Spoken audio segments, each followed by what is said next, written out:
Welcome friends. कुछ दिनों से हम न्यूज़ चैनल पर और हर जगह एक न्यूज़ सुन रहे हैं जो कि एक क्राइम से जुड़ी हुई है। इन दिनों रेप केस फिर से मीडिया में वैसे ही छाया हुआ है जैसा लगभग हर साल या हर 2 साल में होता है। लेकिन आपको ये सुनने को मिलेगा बहस कि इसके लिए ज़िम्मेदार कौन है और अपराधियों को क्या सज़ा मिलनी चाहिए, बहुत सारी चीज़ें जो कि शायद हमारे हाथ में है भी नहीं। बट मैं आपके सामने आज इसका एक ऐसा एनालिसिस पेश करने वाला हूँ जो शायद ही आपने सुना होगा। साइकोलॉजी यानी मनोविज्ञान, साइकोलॉजिकल थ्योरीज ऑफ क्राइम। इंसान अपराध करता क्यों है, इसकी थ्योरी है साइकोलॉजी में, जिसमें कि 4 एजम्पशंस होते हैं। आज हम उनके बारे में डिस्कस करने वाले हैं। आगे बढ़ने से पहले आपसे रिक्वेस्ट, अगर आपने चैनल सब्सक्राइब नहीं किया तो इसे सब्सक्राइब करें। दोस्तों, साइकोलॉजिकल एजम्पशन ऑफ क्राइम में सबसे पहला जो एजम्पशन होता है, सबसे पहली जो मान्यता होती है, जो माना जाता है कि व्यक्ति अपराध करता है तो किस लिए करता है, उसमें सबसे पहला जो पॉइंट है वो है साइकोलॉजिकल डेवलपमेंट सही तरीके से नहीं होना, फेलियर ऑफ साइकोलॉजिकल डेवलपमेंट। क्या होता है साइकोलॉजिकल डेवलपमेंट? इस सिद्धांत के अनुसार कोई व्यक्ति अगर इस किस्म की सोच रखता है कि मुझे जो करना है वो करना है, भले वो सही हो या गलत हो, मीन्स टू से वो इस पर माइंड नहीं लगाता कि what is wrong what is right. वो सिर्फ ये सोचता है कि ये मन में आ गया तो ये करना है। इस प्रकार की सोच है तो आपको इस बारे में सोचना चाहिए, क्योंकि साइकोलॉजी के हिसाब से, मनोविज्ञान के हिसाब से आपका साइकोलॉजिकल डेवलपमेंट नहीं हो पाया है। क्योंकि जिस व्यक्ति का साइकोलॉजिकल प्रोग्रेस होता है वो इस बात का एनालिसिस करता है कि व्हाट इज़ राइट और व्हाट इज़ रॉन्ग। सेकेंड, इसका एजम्पशन, कोई व्यक्ति क्राइम करता है, उसमें जो सेकेंड नंबर का पॉइंट जो बहुत इंपॉर्टेंट है और शायद मैं इसको थोड़ा लंबा खींच लूँगा, वो है एग्रेसिव एंड वायलेंट सराउंडिंग्स।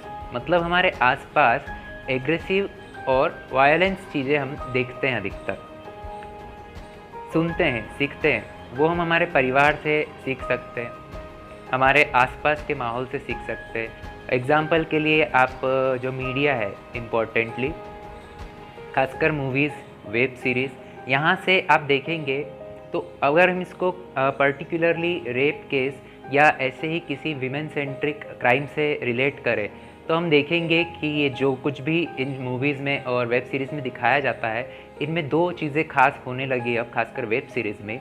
एक तो वायलेंस होता है, वो वर्बल भी हो सकता है, गाली गलौच वगैरह बहुत ज़्यादा, और दूसरा होता है कि महिलाओं को बहुत गलत तरीके से इसमें पेश किया जाता है। और मैं आपको एग्जांपल बताना चाहूँगा। देखिए, आप सोचिए, लगभग हर फिल्म में आजकल आइटम सॉन्ग होता है। देखिए, आप इसमें आइटम सॉन्ग कभी भी मेल कैरेक्टर को लेके नहीं होता। आदमियों को नचा कर नहीं बोला जाता कि इट इज़ आइटम सॉन्ग, हमेशा औरतों को नचा के बोलते हैं इट इज़ आइटम सॉन्ग। आप इसका मीनिंग निकालें, item song, what is item? इसमें आइटम कौन है? एक औरत आइटम है, आइटम मतलब सामान है। तो अगर इस तरीके से पेश किया जाता है और पूरा देश उसको एक्सेप्ट करता है, मुझे नहीं लगता किसी ने कहा हो कि आइटम सॉन्ग क्यों होते हैं या फिर इसके खिलाफ कुछ भी नहीं होता। मतलब सब एक्सेप्ट करते, इवन महिलाएं खुद एक्सेप्ट करती है कि हाँ ये आइटम सॉन्ग है। तो ये क्या है कि सराउंडिंग्स है, एक व्यक्ति के माइंड पर इसका असर पड़ता है कि अच्छा औरत मतलब आइटम, तो फिर वो इस तरीके की बातें सोचने लगता है। पहले माइंड में बनने लगता है, धीरे धीरे फिर उसके सोच से एक्शन में आ जाता है। ये तो सिंपल साइंस है, जो हम सोचते रहते हो हमारी एक्शन में आ ही जाता है कभी ना कभी। तो आइटम सॉन्ग्स हैं, और ऐसा नहीं है कि आप बोलोगे इसमें तो डांस होता है, परफॉर्मेंस, टैलेंट वगैरह। ओके, अगर ऐसा होता है तो आप ज़रा देखें कि गाने कैसे होते हैं, गाने कैसे होते हैं, उसमें मूवमेंट्स कैसे होते हैं। कुल मिलाकर ये सिर्फ छुपाया जाता है और परोसा और दिखाया वही जाता है जो आप और हम समझ रहे हैं। तो इसके लिए ज़िम्मेदार हमारे आसपास का सराउंडिंग्स है। और ऐसा नहीं है कि ये डायलॉग्स भी आप देखें, सबसे पहले मैंने हिंदी मूवी में ऐसा खतरनाक डायलॉग देखा था, मैंने आज के पहले, उसके पहले कभी देखा नहीं था, सुना नहीं था। 2009 या 8 में 2 फिल्म्स आई थी, एक राउडी राठौर थी और एक वांटेड थी। वांटेड में फिर भी इतना नहीं था, राउडी राठौर में जो कैरेक्टर है वो हीरोइन को देखकर ऐसा बोलता है मेरा माल। ओके, उसमें गाने में भी है, नया नया साल है, नया नया माल है, व्हाट इज़ माल। और इस गाने को महिलाओं ने बहुत अच्छे से एक्सेप्ट करा। तो मतलब आप माल कहलाने में कैसे अच्छा महसूस कर सकते हैं, व्हाट इज़ दिस। अगर ऐसा होगा और हम देखते हैं कि एक बहुत अच्छा एक्टर इस तरीके की बात कह रहा है, भले वो कैरेक्टर में कह रहा है, बट लोगों पर उसका क्या असर पड़ता है, वो सोचने लगता है अच्छा ये भी कह रहा है, मतलब कि इस तरीके का कहना सोचना करेक्ट है। उस फिल्म का एक सीन है, उस सीन में जब हीरोइन फीमेल एक्ट्रेस मिलने जाती है मेल एक्टर से, तो वो उससे बात करते करते बार बार उसकी कमर की तरफ देखता है और उसके बाद में पूछता है कि मैं कहाँ था, तो वो ऐसे हाथ करके बताती है व्हाट इज़ दिस, मतलब कि वो ऐसा बता रही कि इट इज़ नॉर्मल कि आपको यहाँ पे इधर की तरफ ही देखेगा आदमी, कि हमारा सराउंडिंग्स ऐसा है, सराउंडिंग से असर पड़ता है। अब मैं ये नहीं कह सकता कि सराउंडिंग ही कम्प्लीटली ज़िम्मेदार है, क्योंकि ये हमारे ऊपर है कि हमको आसपास से क्या लेना है। आप कहेंगे बहुत सारी वुमेन सेंट्रिक मूवीज़ भी है, कंगना रनौत है, तापसी पन्नू है, मतलब बहुत सारी ऐसी फिल्में भी जिसमें महिलाओं को मजबूत दिखाया जाता है। हम क्या करते हैं, वो फिल्में देखते हैं, वाह फिल्म थिएटर से बाहर आए, ख़त्म, फिर वही सॉन्ग्स चालू हो जाते हैं। कौन से सॉन्ग्स चालू होते हैं? इसमें नूरा फतेही डांस कर रही है।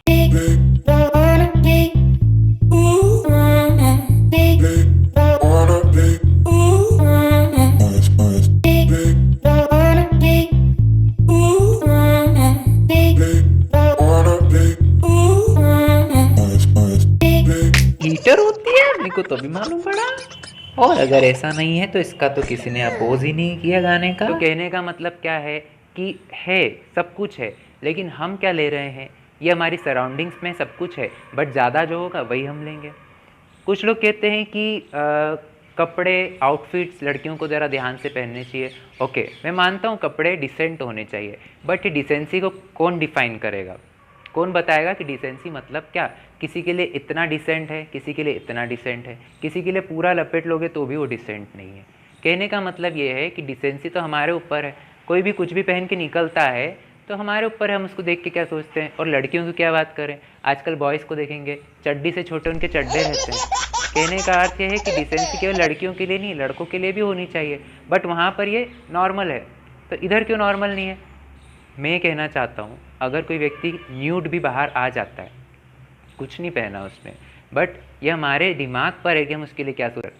कहने का अर्थ ये है, मैं सब बातें इसलिए कह रहा हूँ क्योंकि क्राइम करने वाले के दिमाग में ये बातें असर करती है। और मैं नहीं कह रहा हूँ, ये साइकोलॉजी का थ्योरी है।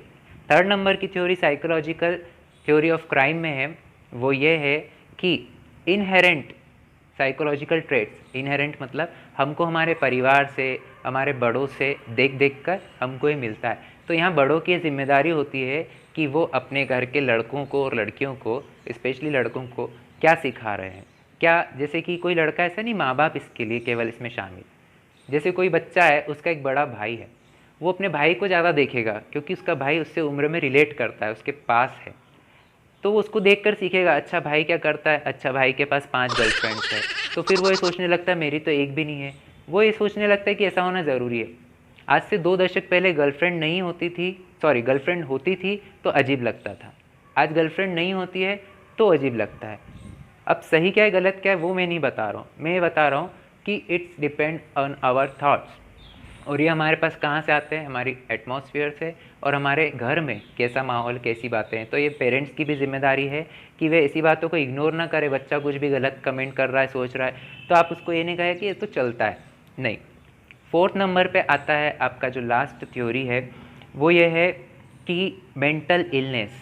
हो सकता है आपके अंदर दिमागी रूप से कोई बीमारी हो। तो ये सब जो चारों पॉइंट है, साइकोलॉजिकल क्राइम, कोई भी क्राइम करता है उस व्यक्ति की साइकोलॉजी ऐसी होती है।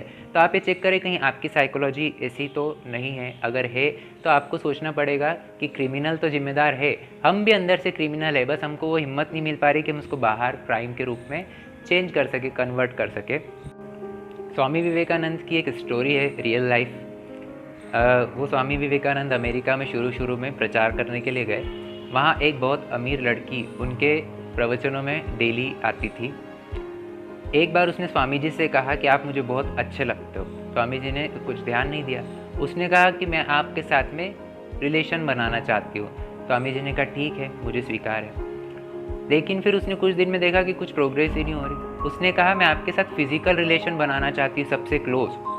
तो स्वामी जी ने कहा ऐसी बात है तो मैं तुम्हारी इच्छा पूरी करता हूँ। पता है उन्होंने क्या जवाब दिया? सबसे ज़्यादा एक आदमी और औरत का जो क्लोज फिजिकल रिलेशन होता है माँ और बेटे का।